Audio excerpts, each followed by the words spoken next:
তোমরা আবার কি কেসে তুললো আজকে নিয়ে আসলো অনেকদিন পরে? আমি এখনো জানি না, হ্যাঁ, জানি না এখনো।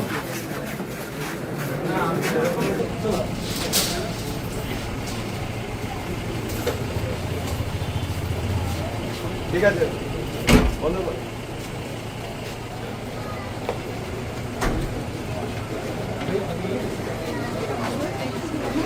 সামনে সামনে আপনার সরণ সরণ ওখান থেকে সরণ সাইডে যান।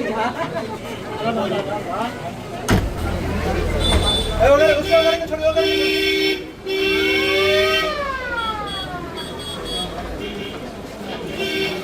শেখ শাহজাহানকে কেন আদালতে তোলা হলো? দুটো মামলা সোনার স্টার প্লেয়ার ছিল, সেই সোনার স্টার প্লেয়ারের বুনিয়াদে করে নিয়েছে। সোনার এস বলতে মানে একটা হচ্ছে Sandeshkhali PS case number 89/24 dated 26/2/24, আর একটা হচ্ছে Sandeshkhali PS case number 59/24 dated 24/2/24। এই দুটো মামলায় মানে এটা কি ছিল, যে মানে জমি দখল বা এই ধরনের ওই রকম ধরনের 384-এর মামলা। 384 কি আদালত কি বলছে? আদালত উইদাউট সিডি তো কনসিডার করবে না, সিডি কনফার্ম করেছে 4 তারিখে ডেট, 4 তারিখে সিডি আসলে তারপর কনসিডার।